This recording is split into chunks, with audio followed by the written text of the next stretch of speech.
Welcome to Yasmin சமையல்.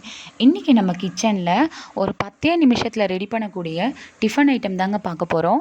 இது குழந்தைங்களுக்கு ரொம்பவே பிடிக்கும். குழந்தைங்க மட்டும் இல்லை, பெரியவங்களும் இது ரொம்ப விரும்பி சாப்பிடுவாங்க. இது லஞ்சாக கூட நம்ம ஸ்கூலுக்கு கொடுத்து அனுப்பலாங்க. அந்தளவுக்கு நல்லா இருக்கும். இது எப்படி செய்யலாம் பார்க்கலாம். ஒரு மிக்சிங் பவுல் எடுத்துக்கோங்க. இந்த மிக்சிங் பவுலில் ஒரு 200 கிராம் அளவுக்கு கோதுமை மாவு சேர்த்துக்கலாம். இது கூடவே நான் ஒரு பெரிய வெங்காயத்தை பொடியாக கட் பண்ணி வச்சுருக்கேன், அதையும் சேர்த்துக்கலாம். ஒரு முட்டை, கொஞ்சமாக கொத்தமல்லி இலைகள், தேவையான அளவு உப்பு, 2 ஸ்பூன் மிளகுத்தூள்.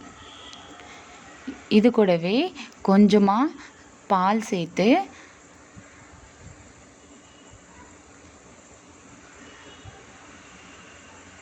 ஒரு ஃபோக்கோ இல்லை பீட்ரோ எடுத்து இப்படி நல்லா கலந்து விட்டுக்கோங்க. கட்டி இல்லாமல் கலக்கணும். ஃபஸ்ட்டு இதை இப்படி நல்லா கலந்து விட்டுக்கோங்க.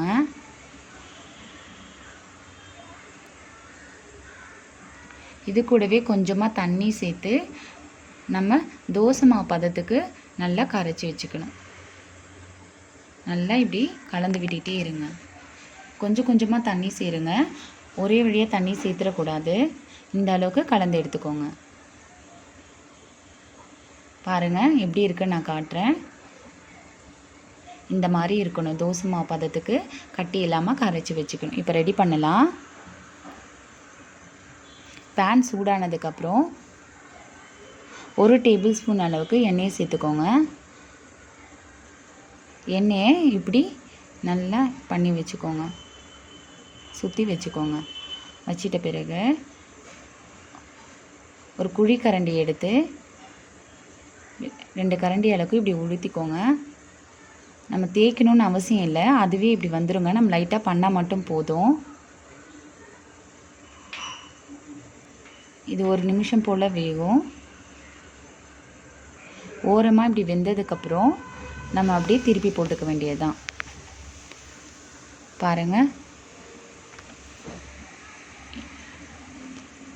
அவ்வளோதாங்க. இது ரொம்ப சீக்கிரமாக ரெடி ஆகிடும். குழந்தைங்களுக்கு இது ரொம்பவே பிடிக்கும்.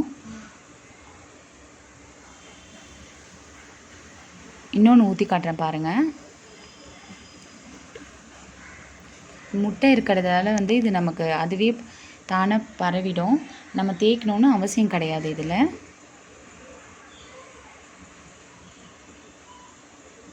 அவ்வளோதாங்க, நம்மளுடைய சூப்பரான டிஃபன் 10 நிமிஷத்தில் ரெடி ஆகிடுச்சு. இந்த வீடியோ உங்களுக்கு பிடிச்சிருந்துச்சுன்னா லைக் பண்ணுங்கள், ஷேர் பண்ணுங்கள், மறக்காமல் சப்ஸ்கிரைப் பண்ணுங்கள்.